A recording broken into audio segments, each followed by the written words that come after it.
Reggie, I just sold my car online. Let's go, Grandpa.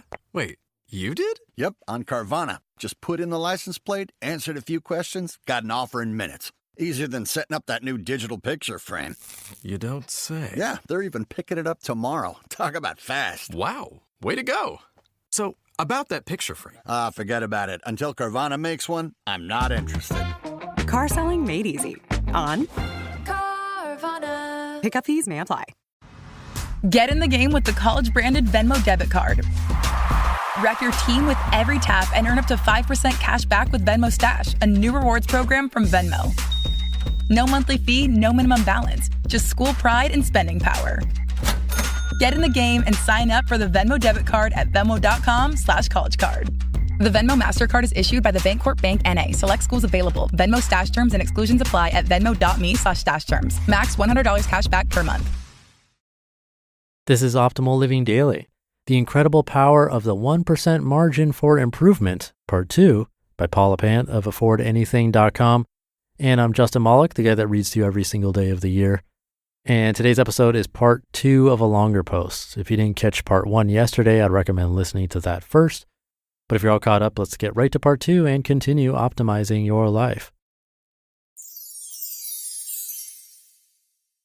The Incredible Power of the 1% Margin for Improvement, Part 2 by Paula Pant of affordanything.com.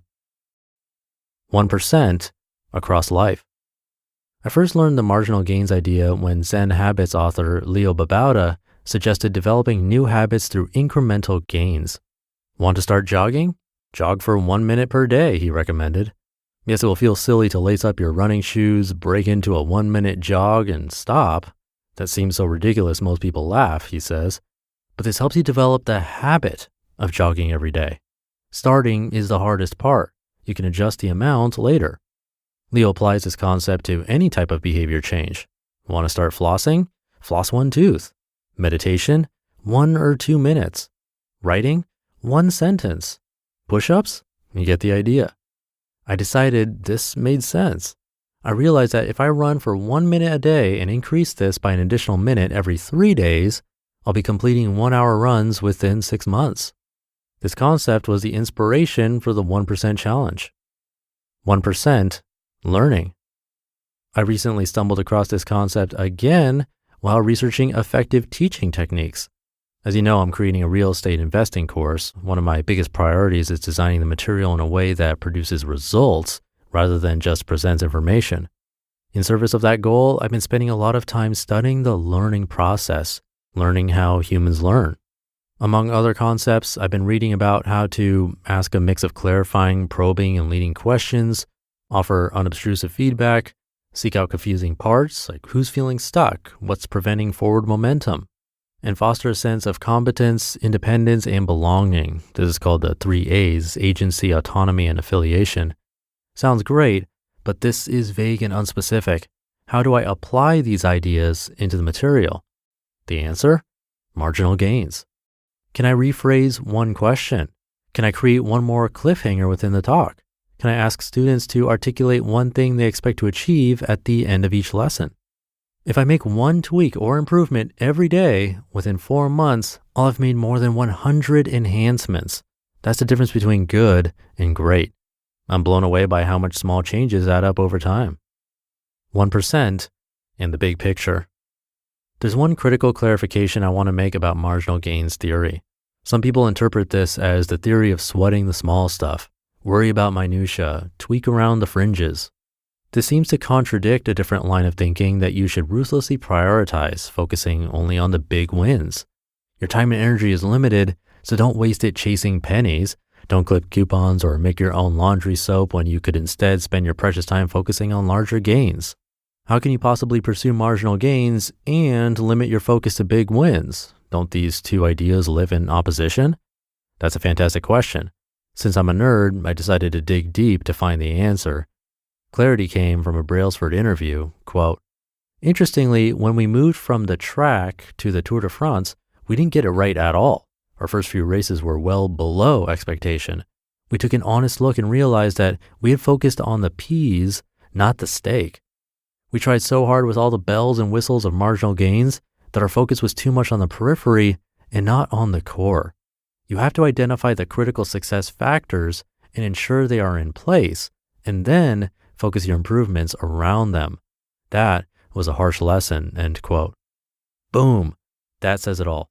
The theory of ruthless prioritization, which states that our mental bandwidth is limited, so focus only on the few things that matter, provides a target. It tells us where to aim our arrow.